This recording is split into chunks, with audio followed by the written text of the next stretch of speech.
Bismillahirrohmanirrohim. Alhamdulillah. Vassalatu vassalamu ala rasulillah. 46-qism. Sajda oyatini forscha yoki boshqa tillarda o'qish hukmi. Bizning Shofiy mazhabimizga ko'ra, sajda oyatini forscha yoki boshqa tildagi tarjimasini o'qigan kishi sajda qilmaydi.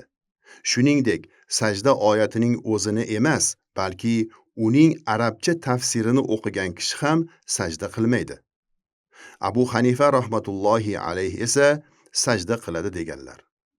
Eslatma: sajda oyatining tarjimasini o'qigan yoki eshitgan kishi buning sajda oyati ekanligini bilsa, tilovat sajdasini qiladi.